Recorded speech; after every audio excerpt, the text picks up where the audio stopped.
Welcome to the Entrepreneurial Finance Series. We're your hosts, Josiah and Kelly Nagel. We'll be releasing a new episode every Tuesday and Thursday throughout January 2021.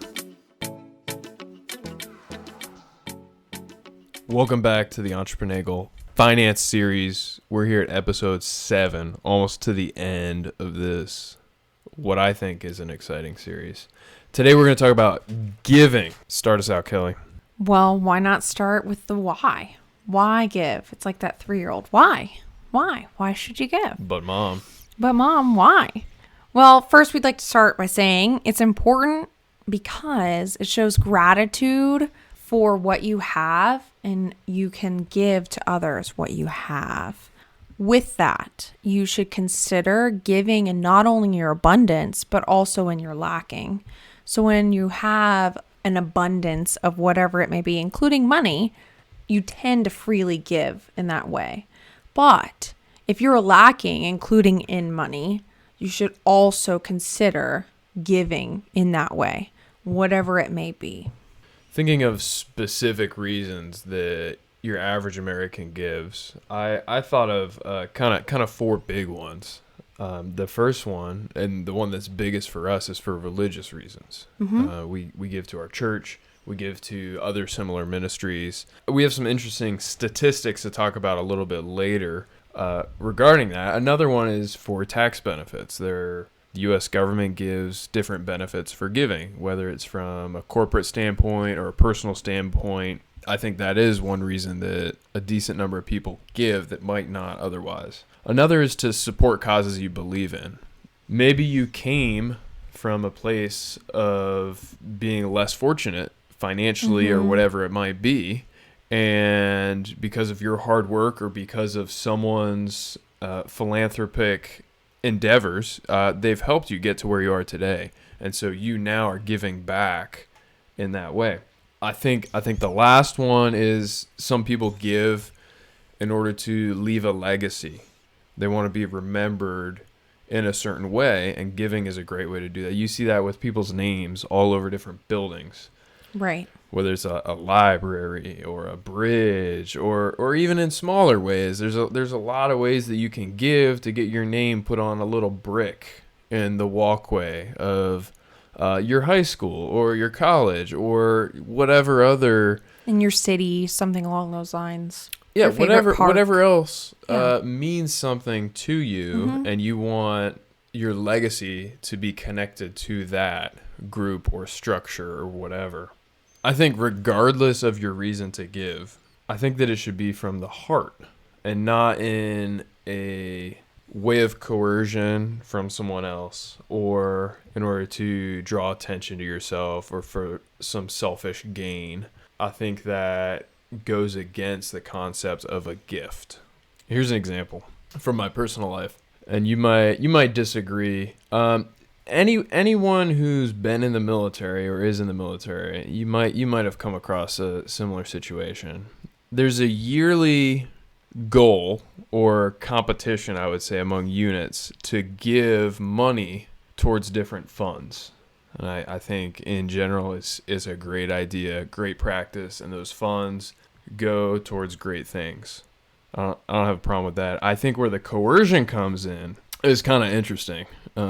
I remember almost on a yearly basis, there were, between the different groups within our unit, there was a competition as to which group could give the most. The point being, the group that gave the most would get a reward. Usually something pretty cool, like a day off work. I think that goes against the concept of giving, because we no longer were giving from the heart, even if we cared about that cause and probably would have given money anyway. Right. We're now quite literally buying our way out of a day of work. Yes. Which, without using a vacation day. I think it worked. Big picture. I think a lot of people gave money that probably wouldn't have, even if it was just $5 in order to get towards that prize. So I think it was a very, very effective strategy, and the money went towards a good cause. But what I'm saying is that's not the heart of giving. Moving on talking about giving in general, we found some interesting statistics from, these are all from the year 2019, right? Mm-hmm. About giving in general in Yeah. America. Walk us through those numbers. Yeah. I So like numbers. we will link our source down below. But Wikipedia. I have a couple, no, not Wikipedia, but What's great about Wikipedia is goodness. anyone can write anything there, and that's how you know that it's accurate. That sounds good, right? You can edit it at any Michael time. Scott. Michael I think I Scott. butchered that quote. Correct me. Oh my goodness. So Americans gave in 2019 almost $450 billion. Billion with a B. B. Also in 2019, the largest source of charitable giving came from individuals at $309.66 billion, or 69% of total giving.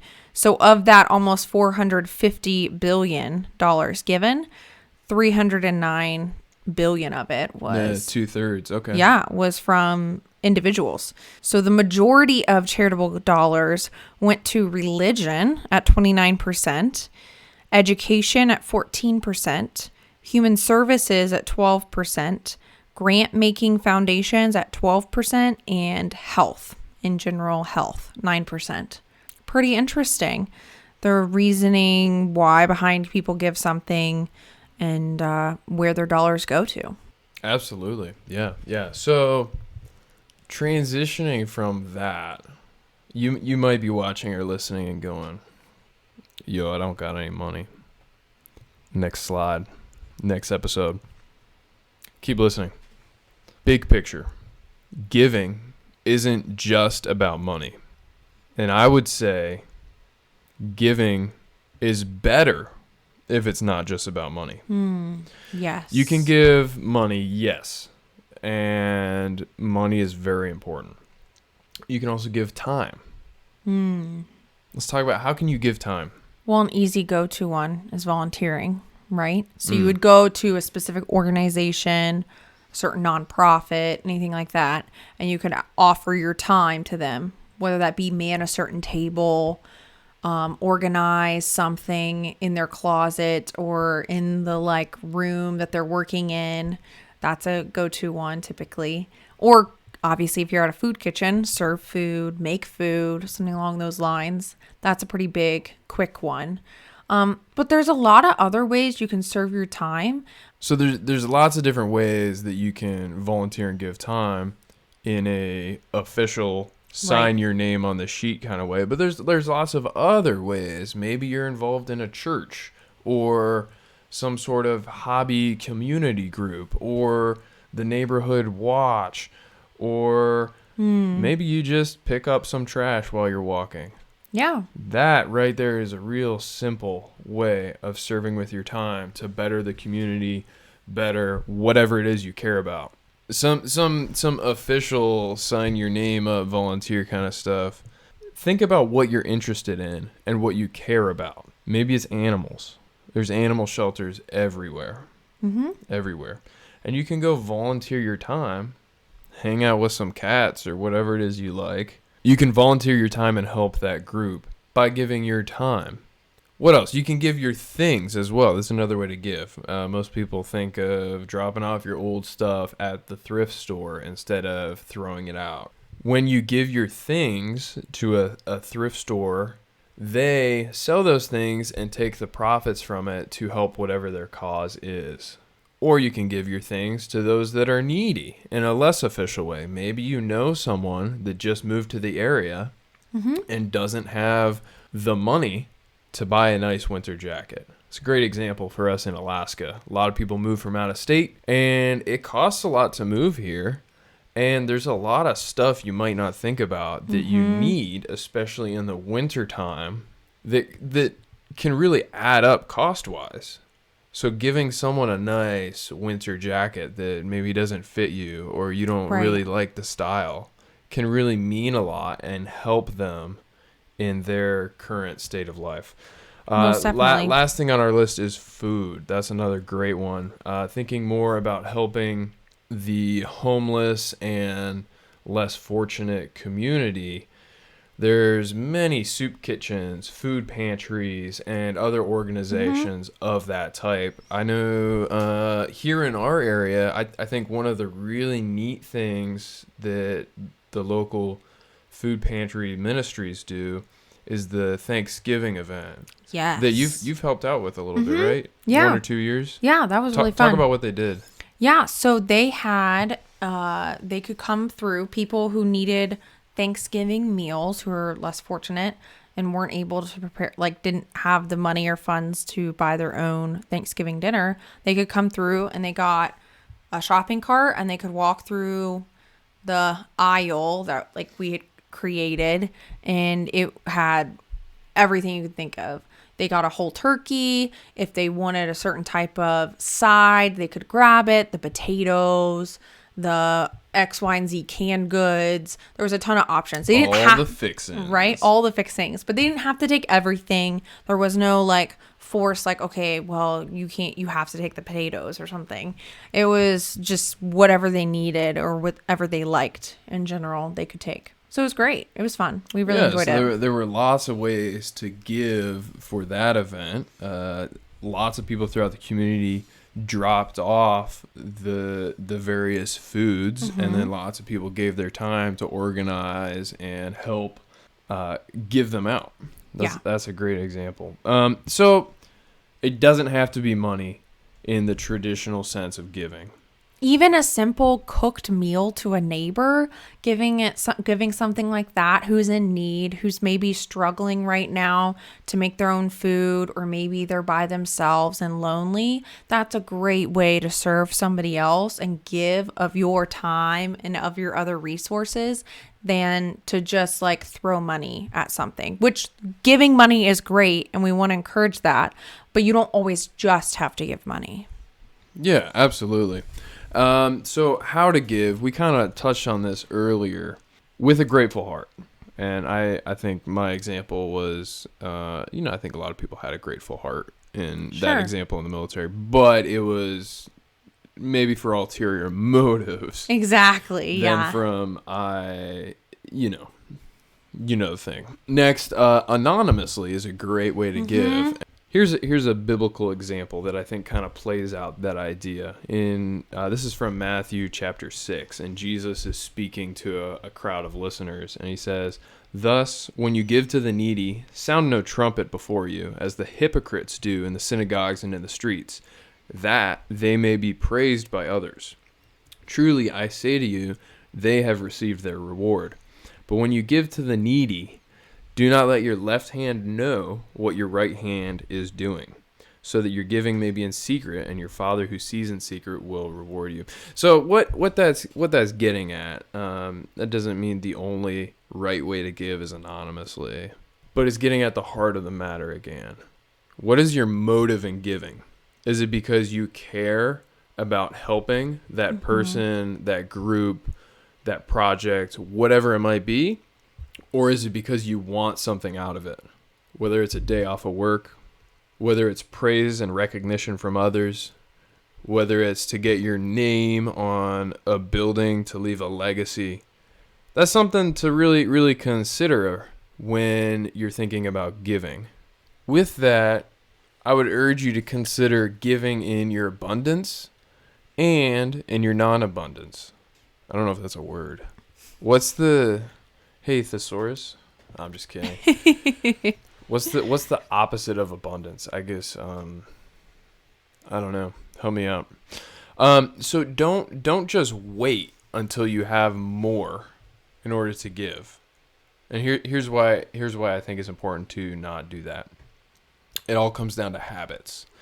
If you create a habit of giving now, when, as you would consider and say, you have little, I think that's been my thought process, and I think most people think that. Well, I wish I could give more, but I just don't have a lot to give. Or I wish I could give, I don't have a lot right now. In the future, when I have more, I'll give. I think that's a tricky statement, because the words less and more don't really mean anything. What is less and what is more? It's arbitrary. It's arbitrary. And it's very relative. And the way our human minds think, we always want more. We never have enough. You get that nice new truck, what happens 2 years later? That brand new 2023 model is out and you need more. Did you have more before? Will you have more in the future? So with that, consider creating habits of giving now when you have less, when you have little. Because as you gain more, if you're blessed with that opportunity, it's gonna continue. And I would theorize it would get even harder for you to give as you get more. So if giving is something that's important to you, that you want to be part of your life and your future, start creating that habit now. It doesn't have to be a lot. You can start with giving your time. You can start with giving 5% of your income. Think about those things. Think about creating habits. Where are some places you can give? Talking about more the financial giving. Sure. Yeah. Well, you can start by locally. Locally is a great place to give because you can not only give money, right, but you can easily give your time and other resources more. It's more easily and readily available. So locally being like give to your neighbors, your local community, whether it be a certain like beyond just your neighborhood maybe, but something along some sort of community-based realm, like a fun activity you normally do, some sort of sport you play, something along those lines. Give to your local city or town, or your county if you have county. We have municipalities up here, but if something along those lines, like give to more local things, and you can also give your money, but also all the other options that we gave you before. And then you can move up from there, right? You can go to a more like state or national funded organization. So that would be something that hits most of your state or hits something in your entire nation. And then lastly, obviously, this is the last one, international. Well, or I guess you could donate to outer space, but like that's awkward, right? There are humans in outer space, and I think you should consider supporting them. But are they counted because they're a part of another country? So then that would still be international because it's the International Space Station, right? I'm lost. Anyways, so it's international because the nationalities of the people on there are different. It's not international because of its location, I would argue. So you're correct on this. So when people start going to Mars, what happens? Are they Martians? Then we can give to Martians. Do they become Martians? No, because when someone immigrates to America, they are in a way American, but they do retain their heritage. Okay. So I guess maybe I just did say that you do become part Martian. Yeah. Huh. Now I need to give Mr. Musk a call and talk about this. International giving. Space giving. Outer space giving. But you can give internationally, right? To other countries. Yeah, that's a rabbit hole we should probably stop. But I think there probably are, if you want to give to extraterrestrial research. You could. I'm sure you could. Or something along those lines. But you could donate internationally. It could be an extraterrestrial international organization.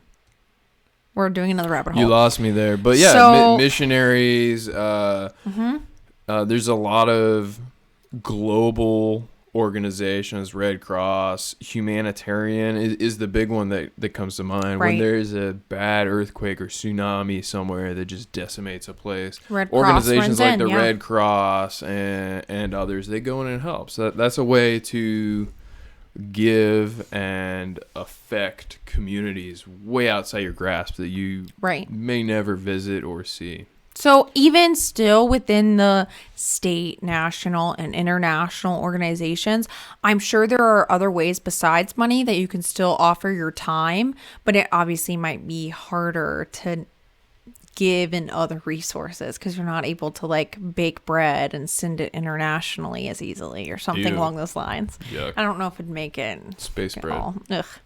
Ooh, you could do that. But with that being said, do you think it's possible to mail cookies to the astronauts? You know, you'd have to ask Musk about that one. Mr. Musk. Maybe I'll mail them to his house in Texas, his new house in Texas, and he can toss some cookies. Maybe I'll make some salmon jerky, and he can toss it on the next makes flight some up really there. good salmon It's probably jerky. that easy. I'll just tweet it at him. I think that's how he runs his business. So in summary, we hope you'll consider giving if you don't. And we hope you'll consider continuing to give if you do.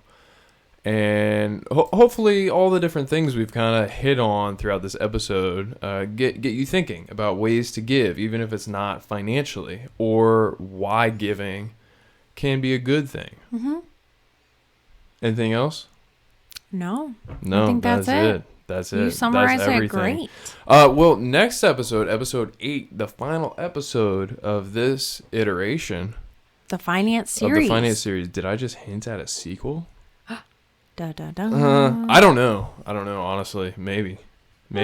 But that's the way every good movie series is. This is true. Look at Incredibles. They ended the movie hinting at a sequel. And how long did it take? It took forever. To get Incredibles 2. And Finding Nemo. Who knows why? Yeah, Finding Nemo as well. A lot of the Pixars, I just realized. I don't really know why, but I think it's important to leave things kind of like open-ended in case you do want to do a sequel. So that's what I'm doing right here. Clever, huh? Episode 8, we're going to talk briefly about investing. Okay. Brief overview. So join us then on this coming Thursday, episode 8, financial series, Entrepreneurial. You heard it here first. I don't know what that means. But you did. Whatever that means. Whatever that means. Thanks for listening and watching, etc. Like, comment, subscribe. Leave us a 5-star review. On Yelp. On Yelp. See ya.